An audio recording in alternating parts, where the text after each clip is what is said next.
It was early morning when I woke up with excitement. Today was our wedding anniversary, the day my husband and I always celebrated with love and laughter. Every year he would surprise me with flowers, breakfast in bed, or sometimes a handwritten note. But this morning felt different. The house was quiet. The table was empty. My husband, David, had already left for work without saying a word. My name is Emma. I'm a teacher, and I've always believed that small moments make life beautiful. My days usually start with coffee, my students' smiles, and David's morning jokes.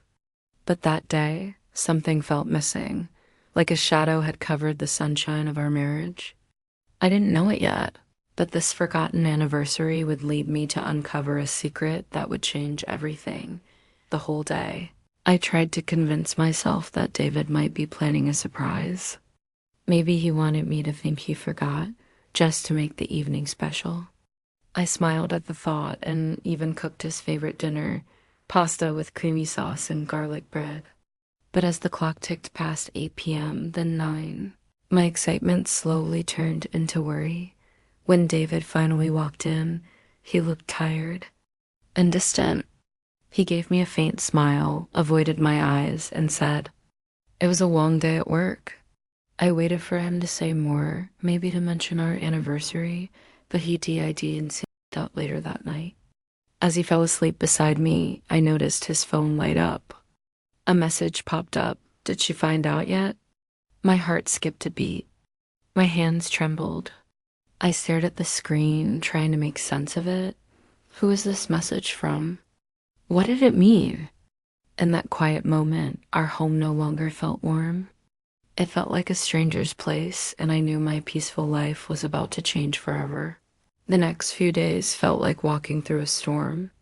I tried to act normal, smiling, cooking, asking about his day, but inside I was falling apart.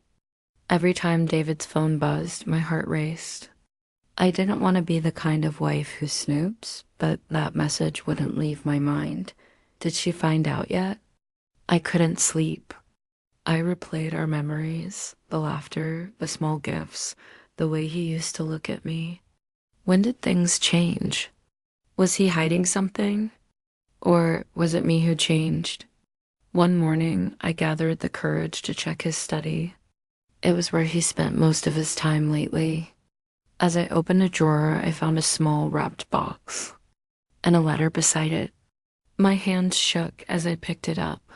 The letter wasn't addressed to anyone, but the handwriting was his. It began with, "If you're reading this, I hope you'll understand why I couldn't tell you." I stopped. My heart pounded. Tears blurred the words. I wanted to read more, but fear held me back. What if the truth hurt more than not knowing? Still, something inside me whispered, "You need to know the truth." That was the moment I decided I couldn't live in doubt anymore. That evening, I finally opened the letter completely. My hands trembled as I read his words. David wrote about how he had been planning something special for me, something that would remind us of our first years together. But he also mentioned that he had been hiding a health problem, not because he didn't trust me, but because he didn't want to worry me until he had answers. Every word hit me like a wave, guilt, relief, love, pain, all mixed together. I realized how wrong I had been to assume the worst. He wasn't distant because he stopped loving me. He was scared. Scared of losing time, of losing us. That moment changed everything. My heart softened. I knew what I had to do next. Face him not with anger, but with love. The next morning, I waited for David to return from his doctor's visit. My heart was pounding so hard I could barely breathe. When he walked in, he looked surprised and a little nervous to see me awake so early. I didn't say anything at first. I just walked toward him, holding the letter in my hand. Tears filled my eyes as I whispered, "Why didn't you tell me?" He froze for a moment, then sighed deeply. "I didn't want to see you worry," he said quietly. "I wanted to fix it before it hurt you." I couldn't hold back anymore. I hugged him tightly, crying into his shoulder. You don't have to protect me from love, David, I said softly. We're in this together always. For the first time in months, he smiled, a real warm smile. That moment felt like a sunrise after a long, cold night. The mystery wasn't about a forgotten anniversary anymore. It was about remembering what truly mattered: love, trust, and time. After that emotional morning, something inside both of us changed. We stopped pretending that everything was fine and started cherishing every small moment together. David began his treatment, and I stood by his side through every visit, every late night worry, every quiet moment.